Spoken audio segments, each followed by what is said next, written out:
Selamat sore. Terima kasih saya ucapkan kepada Bapak Wahyudin, SE, MTR, AKCA, BKP, selaku dosen perpajakan 2, yang telah memberikan saya kesempatan untuk menjelaskan sedikit terkait Peraturan Menteri Keuangan Republik Indonesia Nomor 71, PMK 03 Tahun 2022, mengenai pajak pertambahan nilai atas penyerahan jasa kena pajak tertentu.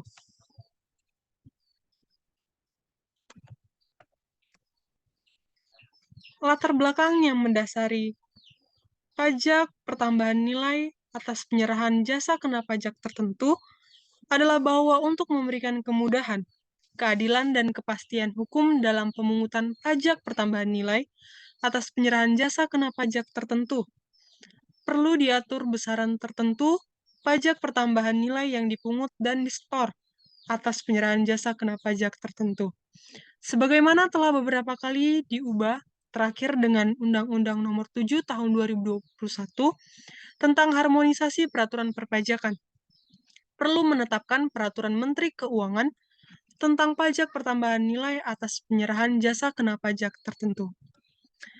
Beberapa definisi atau pengertian yang berhubungan dengan pajak pertambahan nilai atas penyerahan jasa kena pajak tertentu. Yang pertama adalah jasa kena pajak.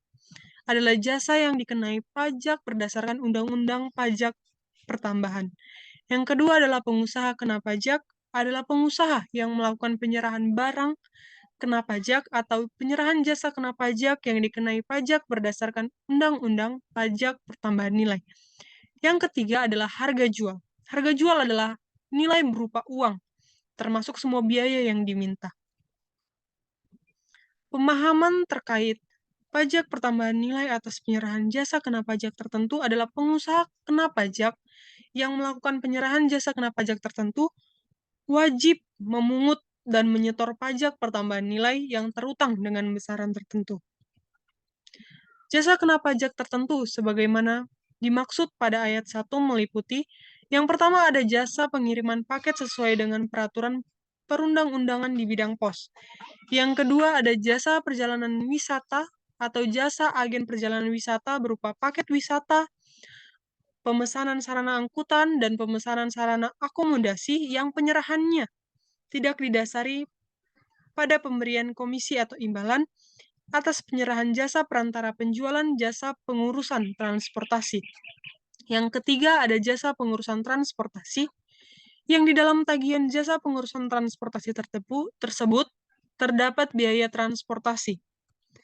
Yang keempat ada jasa penyelenggaraan perjalanan ibadah keagamaan yang juga menyelenggarakan perjalanan yang ke tempat lain sesuai dengan ketentuan peraturan perundang-undangan yang mengatur mengenai kriteria atau rincian jasa keagamaan yang tidak dikenai pajak pertambahan nilai. Dan yang kelima ada jasa penyelenggaraan. Yang pertama ada pemasaran dengan media voucher, yang kedua layanan transaksi pembayaran terkait dengan distribusi voucher, dan yang ketiga ada program loyalitas dan penghargaan pelanggan. Tarif besaran pajak dari pajak pertambahan nilai atas penyerahan jasa kena pajak tertentu. Yang pertama, jasa pengiriman paket dikenai tarif sebesar 10% dari tarif pajak pertambahan nilai. Yang kedua, jasa biro perjalanan wisata atau jasa agen perjalanan wisata dikenai tarif sebesar 10%. Yang ketiga, ada jasa pengurusan transportasi dikenai tarif sebesar 10% juga. Dan yang keempat, jasa penyelenggaraan perjalanan ibadah keagamaan dikenai tarif sebesar 10% apabila kegiatan dilakukan secara rinci, dan yang kelima dan 5% jika tidak dirinci. Dan yang terakhir ada jasa penyelenggaraan dikenai tarif sebesar 10%. Saya telah menyediakan satu soal yang akan menjelaskan atau memberikan pemahaman sedikit mengenai pajak pertambahan nilai atas penyerahan jasa kena pajak tertentu. PT Jasa Terampil adalah perusahaan konsultan yang memberikan jasa kena pajak tertentu kepada PT Maju Jaya, sebuah perusahaan besar. PT Jasa Terampil mengenai biaya konsultasi sebesar 100 juta untuk layanan mereka. Hitunglah jumlah PPN yang harus dibayar oleh PT Maju Jaya.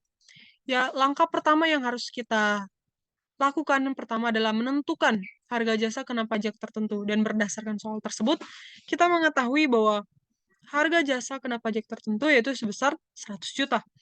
Kemudian kita menentukan tarif PPN yang berlaku pada jasa konsultasi tersebut, dan kita ketahui adalah sebesar 10%.